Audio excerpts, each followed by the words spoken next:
चला लक्ष द्या मित्रांनो, एमपीएससी मध्ये पुणेमध्ये जोरदार आंदोलन चालू झालेलं आहे. एमपीएससी विद्यार्थी मित्रांनी चालू केलेलं आहे. त्यांची एकदम सिंपल आणि रास्त मागणी की शासनाला विनंती केलेली आहे. त्यांच्या मागणीद्वारे नेमकं त्यांची मागणी काय तर विषय मागणीचा असे, महाराष्ट्र लोकसेवा आयोगाच्या संयुक्त गट ब पूर्व परीक्षा 25 अंतर्गत पोलीस उपनिरीक्षक पदासाठी 1 वर्षाची वय मुदतवाढ देण्याबाबत. आणि मला वाटतं ही मागणी एकदम रास्त आहे, एकदम योग्य आहे आणि परिपूर्ण आहे. आता एमपीएससी जे करतात विद्यार्थी, त्यांनी पुण्यामध्ये 1-2 दिवसापासून मोठ्या प्रमाणात आंदोलन शांततेच्या मार्गाने केलं आहे आणि सरकारला विनंती त्यांची अशी आहे, सकारात्मक तुम्ही विचार करा या मागणीबाबत. कारण की काय विद्यार्थी मित्रांनो, जी PSI पदासाठी ना जी जाहिरात 7 महिने लेट झाले होते, त्याच्यामुळे बऱ्याच विद्यार्थी मित्रांचे वय निघून गेलेले आहे. म्हणून ज्यांचा अभ्यास झालेला आहे, सगळी तयारी झालेली आहे, असे विद्यार्थी मित्र वयोमर्यादेमुळे फक्त अपात्र ठरत आहेत.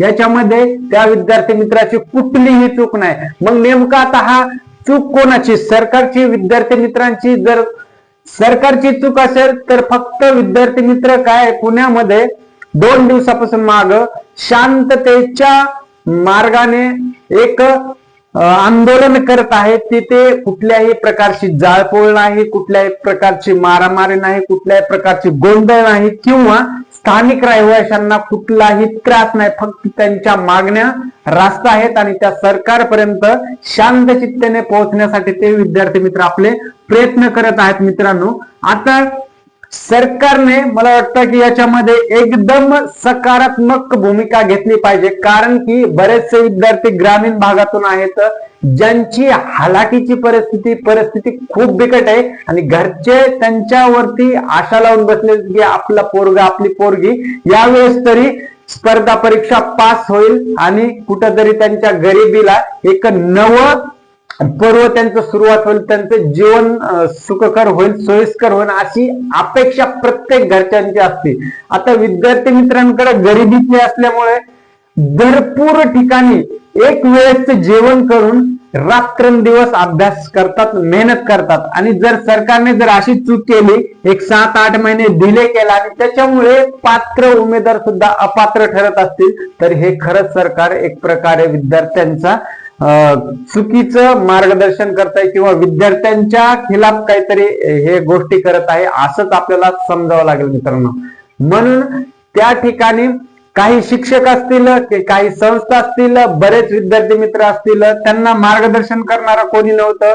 त्याच्यानंतर आता उद्याचा दिवस त्यांचं ठरवलेलं आहे की सरकारची एक सकारात्मक म्हणजे पॉझिटिव्ह भूमिका, पॉझिटिव्ह त्या सरकारकडून काहीतरी गुड न्यूज ऐकायला मिळेल, असे सर्व विद्यार्थी मित्र अपेक्षा धरून बसलेले आहेत.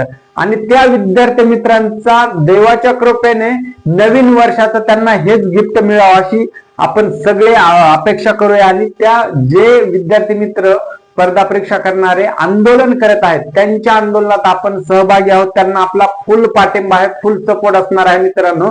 कारण की गरिबी सगळ्यात मोठं आयुष्यातलं दुःख असतं मित्रांनो, आणि ते मिटवण्यासाठी, स्वप्न पूर्ण करण्यासाठी गाव खेड्यातून, प्रत्येक भागातून, वेगवेगळ्या भागातून विद्यार्थी मित्र मैत्रिणी आपले पुण्यासारख्या ठिकाणी आलेले असतात, जिथे की त्यांची 1 रुपया, 1000, 2000 महिन्याला खर्च करण्याची सुद्धा ऐपत नसते, तरी सुद्धा एक स्वप्न पूर्ण करण्यासाठी त्यांनी हे प्रयत्न केलेले असतात सरकारी नोकरी मिळवण्यासाठी. त्याच्यामध्ये जर असं होत असेल, तुम्ही पात्र ठरून जर अपात्र शासनाच्या चुकीमुळे जर तुम्ही ठरत असाल, तर यासारख्या दुर्दैव आणि दुर्दशा कुठलीच आणि शोकांतिका असणार नाही मित्रांनो.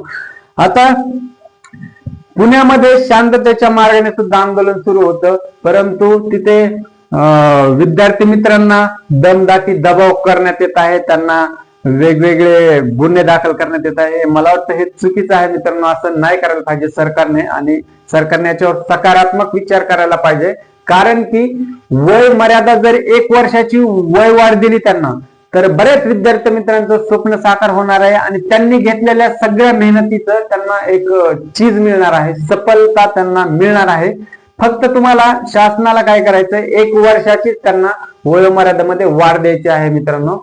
जेणेकरून ज्या विद्यार्थी मित्रांचं एक 7 ते 8 महिन्यामुळे अपात्र ठरले आहेत, जर शासनाने 1 वर्षाची वयोमर्यादा दिली तर हे आंदोलन पूर्णपणे लगेच 0 होऊ शकतं, लगेच 0 होऊ शकतं. कारण की काय होणार आहे मित्रांनो, या 1 वर्षाच्या वयोमर्यादे वाढीमुळे प्रत्येक विद्यार्थी जो अपात्र आहे आजच्या स्टेजला, आजच्या घडीला, तो पात्र ठरणार असणार आहे. फक्त शासनाला एकच निर्णय घ्यायचा आहे आणि तो निर्णय खूप सोपा आहे. पाहिजे तर शासन 1 तासामध्ये सुद्धा तो निर्णय घेऊ शकतो, 1 मिनिटामध्ये, 1 तासामध्ये. मित्रांनो, अपेक्षा करूया की शासन सकारात्मक दृष्टीने या विद्यार्थ्यांच्या मागणीकडे पाहेल आणि विद्यार्थ्यांना नवीन वर्षाची नवीन गुड न्यूज देईल मित्रांनो. आणि ही दुसरा मुद्दा असा याच्यामध्ये की 1 नोव्हेंबर 2025 विद्यार्थी मित्रांनो नीट बघून घ्या, 1 नोव्हेंबर 2025 ती 1 जानेवारी 2025 ही डेट धरण्यात यायला पाहिजे त्या वयोमर्यादेत बसण्यासाठी.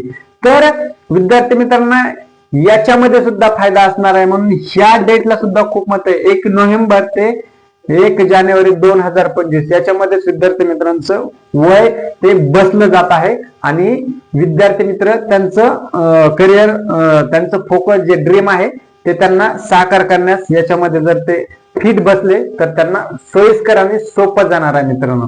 म्हणून जे विद्यार्थी मित्र आपले गावाकडचे आहेत, आपले बंधू भाव आहेत, मित्रमैत्रीण आहेत, त्यांच्या मागणीला आणि त्यांची मागणी सुद्धा रास्त आहे, त्यांची मागणी योग्य आहे, त्याच्यामुळेच आपला पण विद्यार्थी मित्रांना सपोर्ट आहे. आणि भगवंताकडे, ईश्वराकडे एक प्रार्थना करूया की त्यांच्या मागणीला यश आजच्या आजच मिळायला पाहिजे, त्यांचं सक्सेस आजच व्हायला पाहिजे मित्रांनो, अशी आपण ईश्वराकडे मागणी करूया. आणि सरकारने सकारात्मक दृष्टीने याच्याकडे पाहिलं पाहिजे, अशी मायबाप सरकारला आपल्या सर्वांतर्फे विनंती असणार आहे मित्रांनो. बघूया लवकरच सरकार याच्यावर पॉझिटिव्ह निर्णय घेईल अशी अपेक्षा करूया. आणि इथेच थांबतो मित्रांनो. जय हिंद, राम राम.